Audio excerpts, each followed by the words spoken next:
brother apologized. That's the other thing. He 3 times. And that was his big mistake. That was his big mistake, you That said. was a big mistake. Yeah, he didn't say anything racist. Old white men are the targets for the last 10 years.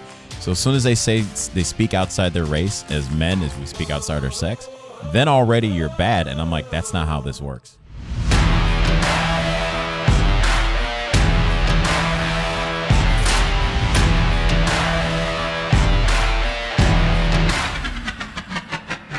Welcome back to Midnight Mormons, ladies and gentlemen. I am your host, Cardin Ellis, and today we are joined in the studio with Brad Whitbeck, as well as Kwaku L, and our friend of the show, none other than Siaka Massacoy. That's quite the beanie, Siaka. Yeah, it's my lady's mom got it for Christmas. So, and she says every time I put it on, I do something different, and she's like, it's like your personality. So I'm feeling hot, guys. So we adopted a homeless man as a friend of the show on FM 98.1. So hey, you're just doing what Jesus would do. You know what I mean? Yeah, exactly. exactly. Nice stuff. You're definitely not worrying about your purse script or attire. No. I'm just kidding. I'm totally just kidding. Nah. People can see. I got enough pictures up on Instagram. They can see my style. No, I'm totally just kidding with you.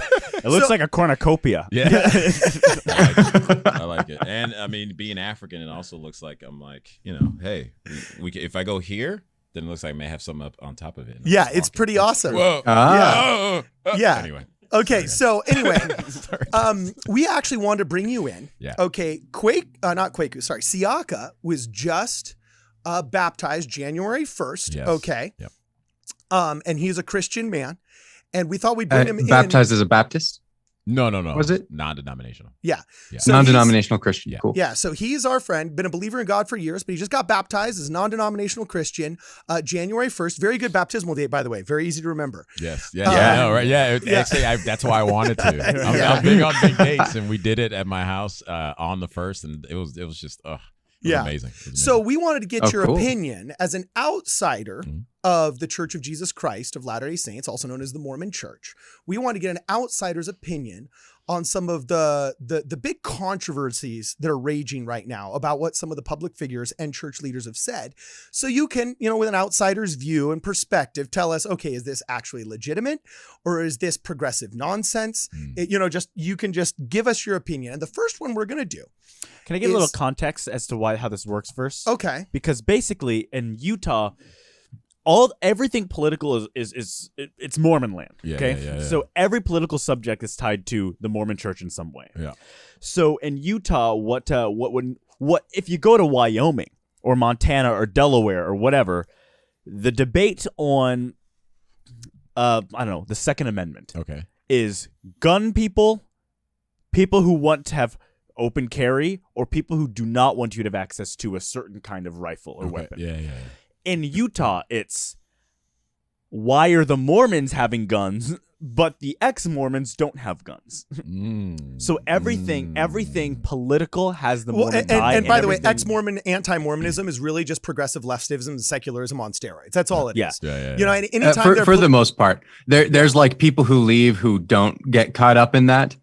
So we're painting with a broad brush here. By the way, you'll notice that Brad is our diversity reader. Yeah. You know what I'm saying? He's always like, no, we're painting with broad brushstrokes. It's because of my beard. The longer my beard gets, the more sensitive I get to this. But in Utah, 99% of the time, when someone says, "Oh, I'm ex-Mormon," what that means is I'm very, very liberal. I'm progressive. And when someone says I'm Mormon, they could go to church maybe once a quarter.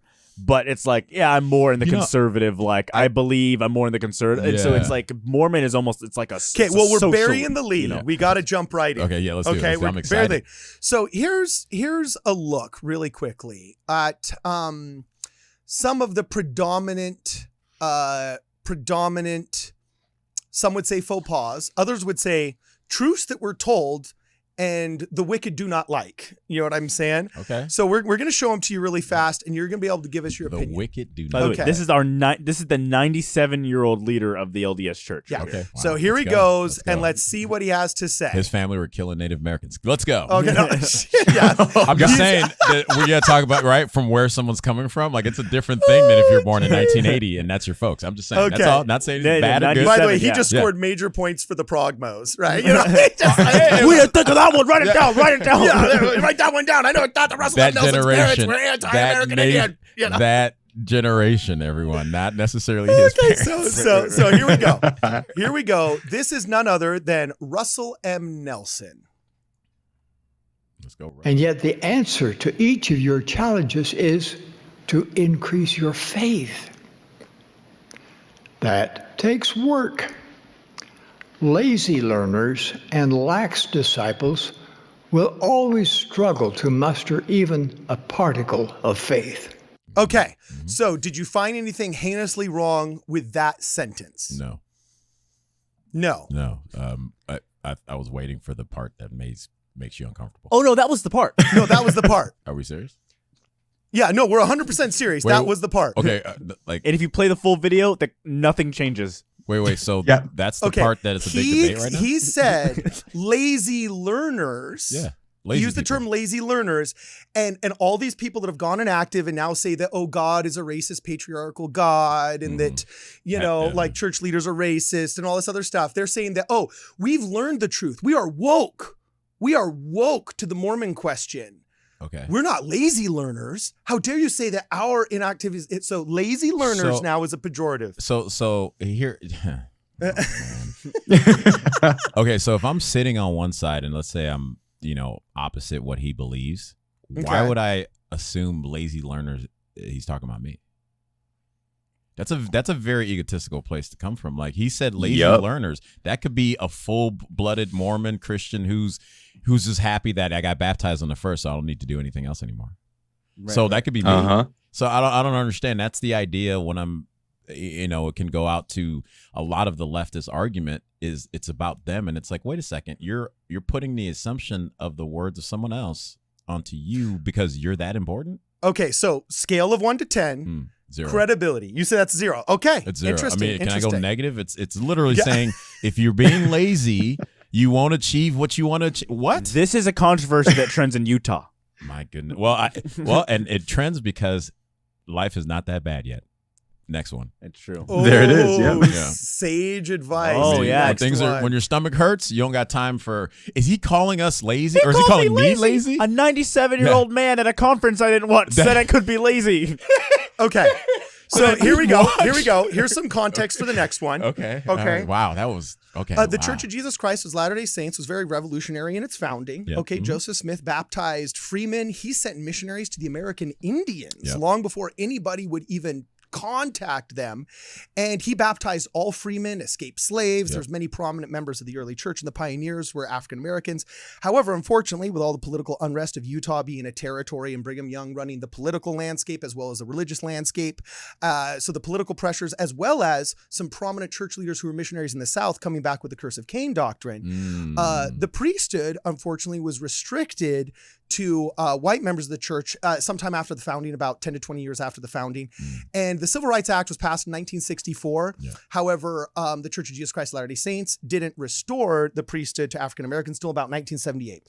So that 14-year difference, anti-Mormons are constantly trying to lampoon us as being like super racist 2.0. And it's also important to note Brigham Young, the leader who put in the ban, said after everyone else gets it, the African Americans will get the priesthood and more.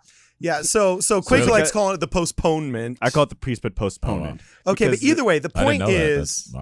more. Yeah, well, that's also the reason why people don't realize, but the First Baptist and the Second Baptist, or whatever the next church was, that was a huge argument too, was do we have blacks priestess? So anyway, this was unfortunately a thing in North America, and it's a great spot on the history of our culture, okay?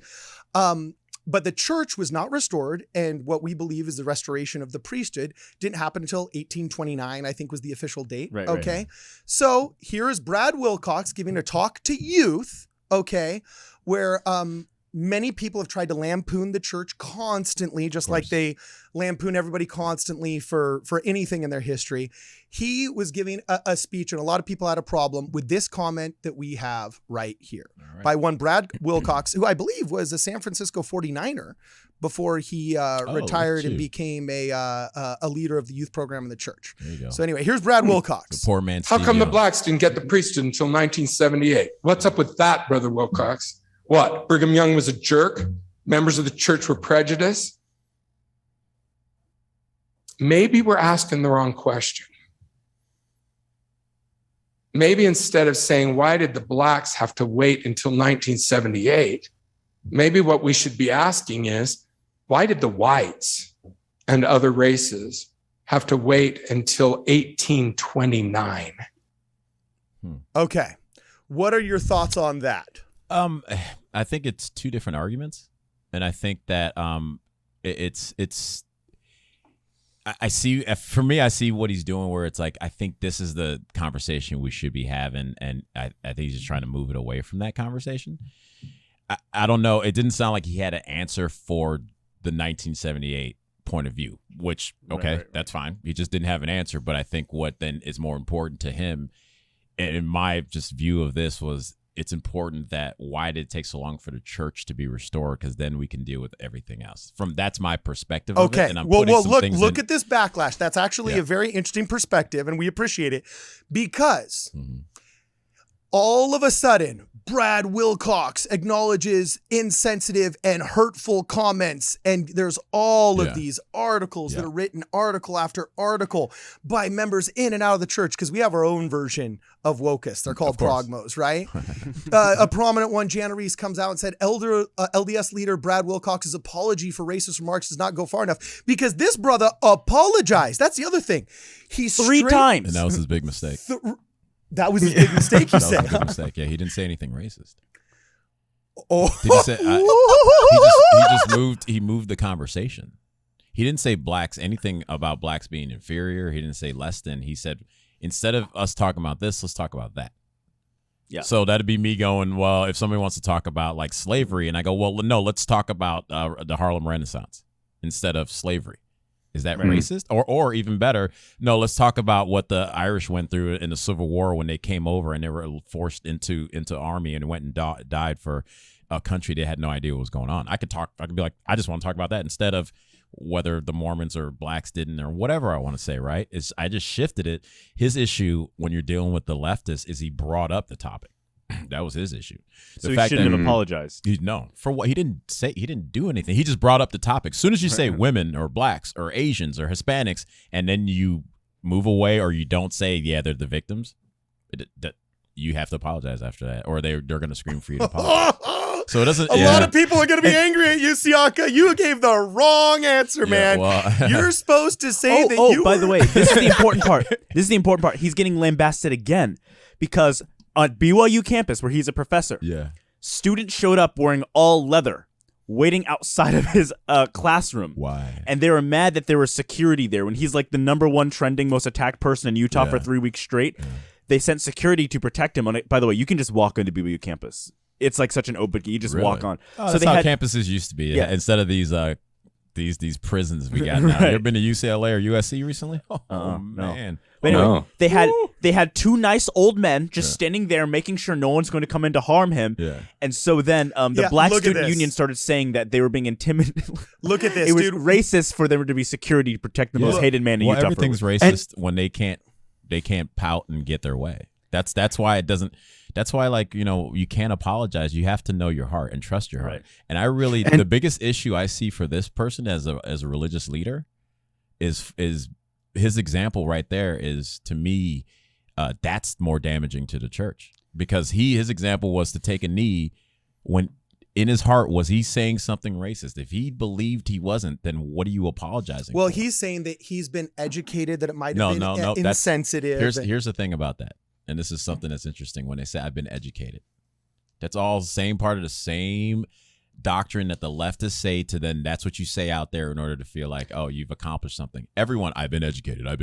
Right. Educated on what? Bringing up a topic that you don't want to talk about? And here's let's not talk about this topic. Moving on. You're racist. And also the issue is once you give these people an inch, it's a wrap. Oh, well, have you also been educated as to why the Bible is patriarchal and evil? Exactly. Yeah. That's why you never give. This is the appetizer. Yep. This is not the entree. So now, Siaka, I want to know when he said never apologize to lunatics and maniacs. Yep.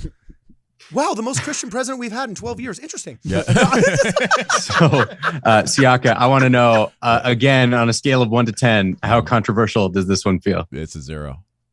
0. Well, here, how does it feel? To me, 0, but what the world's going to see, again, he mentioned the outside of his skin tone and sexuality. So it's going to, for the world, be a spotlight topic. But for me, I'm like, come on, guys. Like, Okay. again, and by the way, just gas just went up to $5.39 in my neighborhood. Trust me, this ain't nothing. Man. So just so our audience understands here. Yes. Okay. I don't. It also is important. Well, hold on. Just so our audience understands here. Yeah. You knew none of these remarks No. before you came in, and we don't know who these people even are. No. Okay. I mean, because you've given answers that I love, dog, and better than I ever anticipated. I'll be honest. And at some point, they're going to think that you're a Confederate for the magician. You know what I'm saying? That pulled somebody from the audience that's not a real audience. He'd be like, You know what- they're like, audience yeah, member? I've done this. What? I've never been here before, right? They'll act like a chicken. Okay, You so know. this is amazing. So you say 2 zeros. I was Yeah. thinking that one might get a 2. No, because the Okay. problem is what we have to, and this is something that I had to learn. Uh-huh. Just someone outside of my race bringing up the topic that is outside of their race isn't offensive. That's the thing that I had to learn. So just him saying wire black, blah blah blah. I know because again, I was raised in it that you like when Trump said, "Hey, what do you got to lose?" and they ran with that. It's the same idea. Is like as soon as a person and the old white men are the targets for the last 10 years. So as soon as they say they speak outside their race as men, as we speak outside our sex, then already you're bad. And I'm like, that's not how this works. And One last thing to add in real quick. The way our church leadership, the way it's designed is we do it in quorums. Okay. So like Peter, James, John, like the three. So Brad Wilcox is serving in a quorum with Ahmed Corbett, the person he works closest with is one of the black leaders of the church. And that's another reason why they went after him the hardest. So that Ahmed Ahmed Corbett. what has he said? I'm not Oh sure. no, he said I'm his friend. Oh, he's yeah, defended him yeah, the I know whole that. 9 yards. Okay. Yeah. So again, that's why you never apologize. Because I always say like this. This is why you always ask the question, what does it look like or how much or this, that, and the other? Because you ask them what they want, because if you go out there with the assumption what you think is going to be enough, it's never enough. It's never enough. Oh, and literally, there's a Salt Lake Tribune article from Jana look at Reese where this. she says Look Brad at this. Wilcox's apology isn't enough. Of course. Look, yeah, I already showed that one. Look at your screen. This is it. If you just Google Brad Wilcox comments and you just go down, his apologies, according to the Salt Lake Tribune, aren't enough, insensitive, hurtful, And worthiness is not. I mean, it just that's why I asked, like, what is enough? Well, what does it look like? And if they can't answer that, then I'm not even coming to the table, because one of the things for going through To be better. Yeah, be better, right? Yeah. And what does that look like? Well, because the difference between an apology be more like you, right? And like for what I had to go through for my sobriety, where I had to make amends, that's two different things. And an amends goes, hey, I know I did this. What can I do to make it better? Right. And so then it puts the onus back on the person to go, okay, well, do this, and then it makes it better. Not just go, that wasn't enough. Right. When you say, I'm sorry, and then you go, okay, but that wasn't enough. And then people kind of sit. So it's like, for the nature of apologies, if we mean it and we did something wrong, you make amends to the person. You don't just apologize. So we've got And 2 or 3 more minutes left. Oh, Hit yeah, it, Brad, and we got the last comment. I just think you bring up something really interesting there, Siaka. Just you make amends to the person who is involved. And what's interesting about this guy's speech is this is a one line taken from like an overview of the gospel itself that he is giving to this random stake in Utah. And then those clips get pulled and put onto the internet. And these people are like, look at everyone that you're harming with this. And it's like, he was talking to one small group of people. Okay. And this was this tiny piece of what he had to say. That's why the trap is explaining it. That's the trap. Okay. Right? Well, we got to do the last one here before we got our heart out. We'll This is Elder Jeffrey R. Holland at a speech at BYU, which is the church's university. It's sponsored by the church. Okay, here we go. Jeffrey R. Holland. Who had said, and I quote, "In a way, Latter-day Saint scholars at BYU and elsewhere are a little bit like the builders of the temple in Nauvoo, who worked with a trowel in one hand and a musket in the other. Today, scholars building the temple of learning must also pause on occasion to defend the kingdom. I personally think," Elder Maxwell went on to say, "this is one of the reasons the Lord established and maintains this university. The dual role of builder and defender is unique and ongoing. I'm grateful we have scholars today who can handle, as it were, both trowel and musket." Then Elder Oaks said challengingly, Here we go. I'd like to hear a little more musket fire from the Temple of Learning. And by the way, Well, this is the reaction. This is the reaction. We'll show you the reaction. And now you have a chance to say, oh, do you think this is all warranted and stuff? Wow. From the Advocate, Oh, Mormon Apostle says, take up muskets Oh, jeez. against LGBTQ plus equality, and not just equality, but members, individual members. Oh, man. Apparently, they say that this was a call for violence, specific to drag your gay members of the church out behind the chapel and solicit them to musket fire. Not solicit them, expose them to musket fire. Then, just hundreds of these articles. Guest opinion. The wounds from Elder Holland's musket fire are still being felt, so on and so forth. So, though you may have seen how people may not have liked the analogy of musket fire, do you feel that it was a call to arms of believing members to engage in violence against their brothers and sisters of a different orientation? No, it's defense. I mean, Jesus spoke in parables. So that's what I heard. I didn't hear someone going specific, because again, he would have said, get your AR or whatever, or modern, he would speak more in a modern tongue. Again, it goes back. This is the thing about leftists, is very arrogant.